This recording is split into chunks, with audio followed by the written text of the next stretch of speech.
Welcome back to Crime Podcastle for episode 36 of our Unsolved Mysteries series. You know, some places just seem to whisper secrets, and today we're taking you to one such place, Bharatpur Fort in Rajasthan, India. What's so intriguing about Bharatpur is that it's known as the Iron Fort Lohagar. This fortress was built to be practically impenetrable and actually withstood tons of attacks over the centuries. But in 2004, a chilling discovery inside its walls turned this symbol of strength into a place of mystery and fear. Okay, let's unpack this. What kind of discovery are we talking about here? 4 visitors were found murdered in a secluded area of the fort, and the brutality of the scene was really striking. We're talking signs of a struggle, bloodstains, evidence of a very violent and personal attack. Wow, that's heavy. So, in a fort with so much history, wouldn't robbery be the obvious first theory? You'd think so, right? Yeah. But investigators quickly ruled that out. Because the victims' belongings, including any valuables they might have had, were completely untouched. It's fascinating how this seemingly obvious motive gets taken off the table so quickly. So if it wasn't a robbery, what else did investigators look into? Well, they dug into the victims' backgrounds, trying to find any hint of a personal vendetta. They were looking for signs of troubled relationships, hidden enemies, anything that could explain why someone would target them with this level of violence. Did those investigations turn up anything useful? Any sign of a past grudge or someone seeking revenge? Nothing concrete. The victims were described as ordinary people leading peaceful lives. There were no known connections to any sort of criminal activity or any red flags that would explain this kind of brutal attack. So no robbery, no obvious personal vendetta. It seems like each dead end just pushes this mystery further into the shadows. Exactly. And this is where the case takes a turn towards the truly unsettling. Given the isolated location of the crime scene and the sheer brutality of the murders, investigators began to consider a theory of a ritualistic killing. This raises the question of how investigators even approach something like that. Is there a playbook for ritualistic crimes? Not exactly. Investigating a potential ritualistic crime is incredibly complex. While forensic techniques for analyzing blood patterns or determining causes of death remain essential, there's also a deeper layer of interpretation involved. Investigators need to consider symbolism, cultural practices, and potential occult connections. It's almost like stepping into a whole other world. It's fascinating and a bit unnerving how this investigation forced us to consider things outside the realm of our everyday understanding. What kind of specific evidence would investigators look for in a case like this? Imagine investigators meticulously combing the crime scene, not just for physical traces of the killer, but also for any signs of ritualistic practices. They'd be looking for unusual arrangements of the bodies, specific symbols or markings, maybe even remnants of offerings or artifacts related to a particular belief system. And in this case, were any of those signs present? Was there anything to actually point investigators toward a ritualistic motive? That's where the puzzle deepens. Despite the brutality of the murders and the isolated nature of the fort, no physical evidence was found to directly support the ritualistic killing theory. There were no symbols, no artifacts, no clear indication of the ceremony or ritual taking place. So we're left with this horrifying possibility, but without any solid evidence to back it up. It almost makes the mystery even more unsettling, doesn't it? Absolutely. And that vacuum of definitive answers often creates space for fear and speculation to take root, especially within a community so deeply connected to its history and its stories. And that brings us to the impact this had on the locals. This wasn't just a crime, it was a violation of their history, of their sense of safety. This fort, a place of pride, suddenly becomes the backdrop for something truly horrific. What kind of reactions did you see from the community in the wake of these murders? Fear understandably took hold. Bharatpur Fort, once a symbol of strength and heritage, became shrouded in an atmosphere of dread. People began to avoid the fort, especially after dark. It makes you wonder if the fort's history played a role in how people perceived this event. I mean, we're talking about a place built for battles, a place that has probably seen its share of violence over the centuries. Did that history influence the way the community understood these murders? That's a great question. And I think it's impossible to separate the fort's history from the fear that arose after the murders. Bharatpur, even before this tragedy, was already a place where history and legend intertwined. It was a place known for its ghost stories, for whispers of restless spirits and ancient curses. Those kinds of stories always seem to gain more traction when something inexplicable happens, don't they? It's like people search for explanations, for meaning even in the darkest of places. What were some of the specific legends or ghost stories that were circulating around Bharatpur at that time? One of the most popular beliefs centered around the vengeful spirits of fallen soldiers. You have to remember, this fort witnessed numerous battles, and many believe those battlefields left behind restless souls seeking retribution. The idea that the murders might have been the work of these angry spirits began to spread throughout the community. It's chilling to think about. Those centuries of conflict somehow echoing into the present. A place like that steeped in so much history. It's almost like the line between the past and present can blur a little. And it wasn't just the soldier spirits, there were also whispers of a mystic's curse. The idea that someone long ago had cursed the fort, perhaps as an act of revenge or protection, and anyone who dared to disrespect the sanctity of the fort would face the consequences. Okay, now we're venturing into some seriously spooky territory. But it highlights how in the absence of clear answers, people often turn to supernatural explanations, especially when a place already has a rich history of folklore and legends. It's a natural human response to try and make sense of the inexplicable. When faced with the void of definitive answers, we often turn to stories, to legends to fill the gaps, to impose a narrative, however unsettling, on the unknown. It's almost as if those stories offer a strange kind of comfort, a way to understand something that otherwise feels completely beyond our grasp. It's interesting how a place like Bharatpur Fort can shift in people's minds, from a symbol of strength to a source of fear. But even with those stories swirling around, the need for answers for some kind of explanation doesn't just disappear. So where do we go from here? The investigation is officially closed, but the mystery remains. It's like we have a puzzle with missing pieces. We know the scene, we know the victims, but that crucial element of motive is still missing. One of the possibilities that investigators explored was this idea of a hidden motive, a secret from the victim's past that they might not have even been aware of. So something buried deep in their history that made them targets without them even realizing it. Exactly. It's entirely possible that there was a reason for this attack.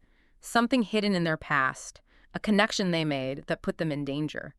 But without any concrete evidence to support this theory, it remains a tantalizing but unproven possibility. It makes you wonder if there are things in our own lives that we're completely oblivious to. Connections that could put us at risk without us even knowing. It's almost like a hidden layer of reality that we only glimpse in moments like this. It's a chilling thought, isn't it, that there might be forces at play that we can't even perceive, shaping our lives in ways we can't comprehend. But then we have the supernatural explanations, which are hard to dismiss completely, especially with the fort's history and what the locals believe. I'm curious, when investigators are faced with these kinds of supernatural claims, how do they approach them? Is it a matter of debunking? Or is there a more nuanced way of looking at those beliefs within the context of an investigation? It's a delicate balance. While investigators are trained to rely on evidence and logic, dismissing local beliefs outright can alienate the community and potentially hinder the investigation. It's more about understanding those beliefs, seeing if they offer any insights into potential motives or patterns of behavior that might have been overlooked. So it's less about proving or disproving the supernatural, and more about understanding how those beliefs might influence the people involved in the case, including potential witnesses or even suspects. Precisely. In the case of Bharatpur Fort, those supernatural theories weren't just stories. They were deeply held beliefs that shaped the community's understanding of the murders. And those beliefs likely played a role in how the community interacted with the fort after the tragedy. You mentioned earlier that there were already stories about strange occurrences and ghost sightings at the fort even before the murders. Do you think that pre-existing layer of folklore made it more likely for people to accept a supernatural explanation for these crimes? Absolutely. Those pre-existing beliefs created a fertile ground for those supernatural explanations to take root. It's as if the murders confirmed what many already suspected, that there are forces at play in Bharatpur Fort that are beyond our understanding. So we've explored the hidden motive theory and the supernatural angle. But what about the possibility that this wasn't personal, that it wasn't supernatural, but rather the work of some unknown organized group? That's where things get really interesting. And to be honest, a bit more disturbing. The idea that this might be the work of an entity operating outside the realm of conventional motives introduces a whole new level of uncertainty. Because if it wasn't personal, if it wasn't about the fort itself, then it could theoretically happen anywhere to anyone. That's a pretty terrifying thought. It's just the narrative from a contained, albeit tragic event, to something potentially much larger and more sinister. It leaves the community not only grieving, but also constantly on edge, wondering if they were just caught in some bigger, unseen web of events. It makes you think about all the unsolved mysteries out there. and the possibility that some of them might be connected in ways we can't even imagine. So we have these three main possibilities, each with its own unsettling implications. What happened at Bharatpur Fort? Was it a personal vendetta driven by a hidden motive, an act of vengeful spirits?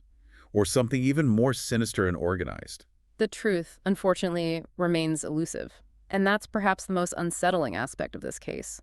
The lack of closure, the enduring mystery that continues to haunt the fort and the community. And even with the official investigation closed, the questions linger. The fort itself becomes a constant reminder of the unanswered questions and the potential for darkness that lies beneath the surface of our everyday lives. You've got it. It's a stark reminder that sometimes, even with our best efforts to investigate and understand, some cases just defy easy answers. They force us to confront the limits of our knowledge and the enduring power of the unknown. It's a reminder that even in an age of advanced technology and forensic science, there are still mysteries out there that can't be solved with a simple DNA test or a fingerprint analysis. Sometimes the most important clues aren't physical. They're hidden in the stories we tell, the beliefs we hold, and the way we choose to interpret the world around us. Well said. And those interpretations often reveal more about ourselves than about the mysteries we're trying to solve. They highlight our need for meaning, our desire for order in a world that can often feel chaotic and unpredictable. It really makes you think about the impact these unsolved mysteries have, not just on the victims and their families, but on the entire community. Even if life goes on, the shadow of that unanswered question remains. You're absolutely right. In the case of Bharatpur, despite the tragedy, the fort remains a significant part of their history and identity. It's a popular tourist destination. But there's undoubtedly a layer of caution, a respect for the unseen that lingers in the air. That's interesting.